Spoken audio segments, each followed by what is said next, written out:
Welcome to our weekly boxing chat. I'm Andy Scott and we have lots to discuss and plenty of exciting guests. Two fighters from the Midlands will be joining me on set in part two. But first, we must reflect on that hugely dramatic fight between Joseph Parker and Fabio Wardley.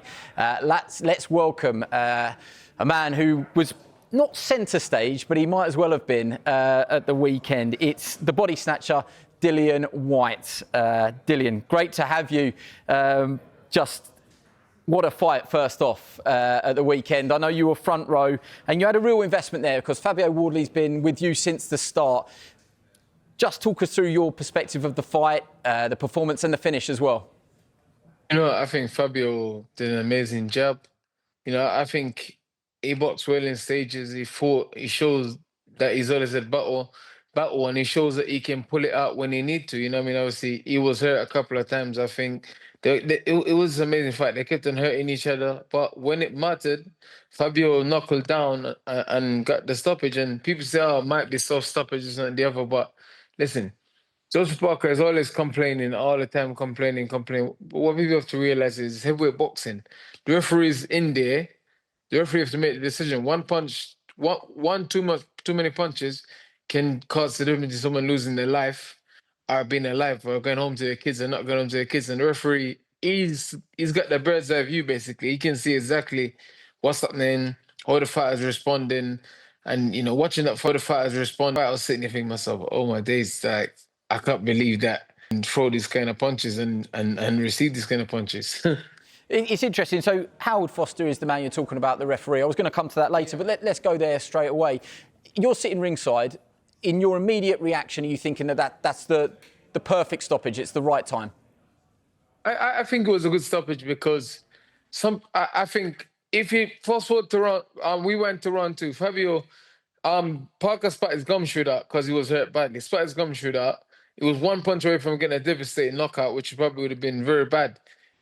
I think because they kept on getting hurt throughout the fight, Howard Foster just made a decision. I think referees are in a very, very tough position because if he lets it go on one punch and then he gets hurt and he ends up in a coma or he dies or something, then everybody says, oh, he should have stopped it 2-3 rounds ago or whatever. So I just think he made a perfect call, to be honest, because Parker wasn't responding. It took about 6-7 unanswered punches. He was like sort of rocking and rolling, but he wasn't punching back. He's experienced. He's a real champion. He should know either hold, take a knee, or punch back. A referee's gonna stop it. Yeah, it's interesting, isn't it? Is it now time for the boxing world to give Fabio the respect he properly deserves? There are a lot of jokes online, and he laughs at them all. But white-collar Wardley, Fabio from accounts because of he used to work in a call centre and stuff like that. It hasn't been a traditional route to the top, but he is now one away, you think, from Usyk. The whole thing going in was the winner fights Usyk for undisputed. So is it time that we actually give him the respect he deserves? I think people should have given the respect he deserved a while ago. But like from me personally, I give him that respect a long time ago because I saw something in him that him himself is just seeing now and the world is just seeing now. So I believe he should have got respect a long time ago. Beat Fraser Clark twice, in my opinion. He's beating he just keeps beating all these guys that are better than him, guys that are better boxers than him, guys who should be destroying him, and he just beats them up easily. And the way he fights is like, I don't like the way he fights, to be honest, because it aged me. Every time I watch Fabio fight, I feel like I'm 10 years older, to be honest. But now you know what it feels like yourself. Yeah, I know, and that's the thing. It made me think, oh, where's my family and friends and supporters feel like watching me fight, But I think he should get all the credit in the world, man. I think Fabio's gonna be a world champion, and I would be surprised if he ended up being undisputed world champion. We're going to show you a clip now. We had this lovely moment after the final bell between you and him, and you referenced it. There, what you saw in him. Let's just have a quick look at this. And you can't actually hear it, but what he's actually saying there is, you changed my life. You changed my life. Can you just expand on that? Because you two have been together for a very long time now. You know what? He came to spar with me a few years ago. He had two fights or 3 fights, I think he had. I think he turned pro by then. He had like 1 or 2 fights. It was a manager that wasn't taking care of him. No one cared who he was or what he was doing. And me and him sparred, and I thought to myself, this guy's not normal. Just the way he moves, he's got like a certain bounce in his step, and he's so reactive and he's so creative in what he does, and he's unorthodox and he generate power from awkward angle. And I thought I saw a bit of him, I saw a bit of me in him, but also a lot more than what I have. So then I thought to myself, you know, at the time I wasn't even managing people at the time. I was just trying to get my career off the ground at the time. And I thought, you know what?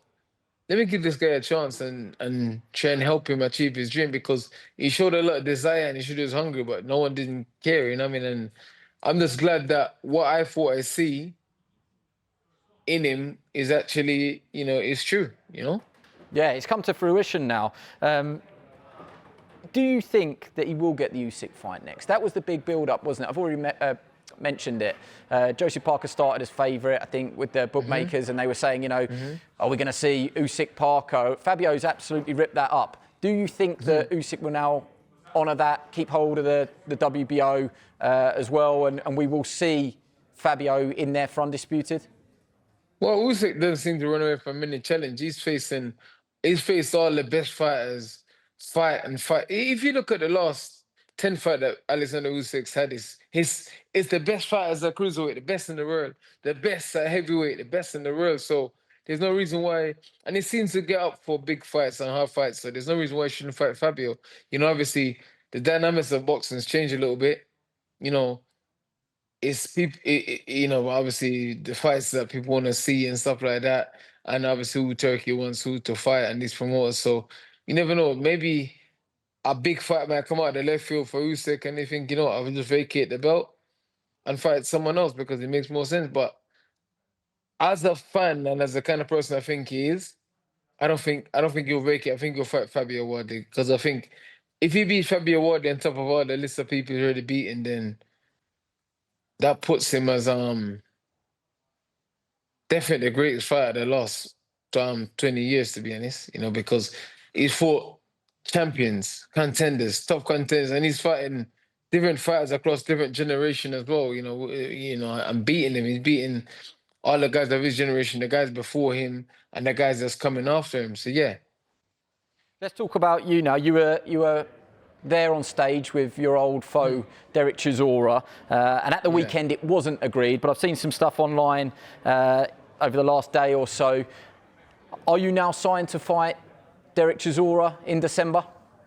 Well, the fight is that we're not there yet, but obviously there's interest in the fight from both sides. But obviously, rightly so, he said he's not happy with the paperwork. I don't think none of us is happy with it. So we're ironing out the small creases and just, you know, these big fights. So there's lots of things that need to be nailed down and agreed, and he wants this, I want that, and he wants this, the TV station want, the promoters want this. So we're just battling for it. But like I said to him, listen, whatever you want to split, whatever you want to do, because he was saying, oh, when I fought you a few years ago, you give me this split and that split, and we should do this and put a floating bonus to the win. I said, listen, whatever you want to do it. I just want to fight. I don't care. I'm not getting any younger, you know, and I won't be able to do this forever. So I just want to fight. I just want to fight the best fighters.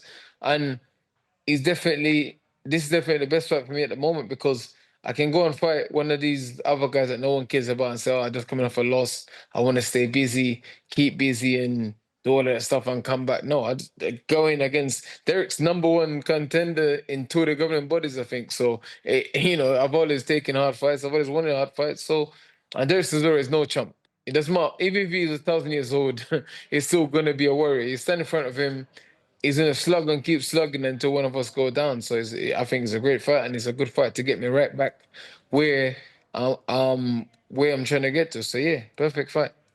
You're 2-0 up in the rivalry, and he has been very open in the fact that he said this will be his last fight. I mean, usually you sort of get an engraved silver plate or an engraved mug or something like that for a retirement present. What are you planning on here? Another one of those left hooks from hell? Let's see. It's going to be a complete whitewash. That's all I'm saying. 3-0, complete whitewash. What is it about the two of you that brings out the best in each other, if you don't mind me saying? Because the first one was a classic, and this was the second one, which was just as good, which finished in one of the best one-punch knockouts you'll see? You know, we just a lot of pride, and obviously, you know, we respect each other, but we don't particularly like each other, as per se. But we have a lot of respect for each other, and you know, he says a lot of stuff, but when I say stuff, he takes it personally. He says to me, "Oh, he's gonna destroy me in 2 rounds, gonna go through me like laxative pills and this and the other." And then when I say something, he takes it personally. Because I said to his nephew, "I'm gonna hurt him this time." He's taking it personally. He says, "Ah, he's really upset me this and the other." There's a bully. He's a big sensitive bully. You know what I mean? So that's all it is. But you know, I've always been someone that spanked bullies my whole life. So it's just another bully that I spanked already. I'm gonna spank him again. Spank the donkey again. That's it. I reckon if we did this 10 times, it'd be 10 good fights between the two of you. Listen, we've got to let you go because we've got some more guests coming on in the next part. But thank you very much for joining us and all the best in December, if and when it happens. Cheers. God bless. Cheers. Peace.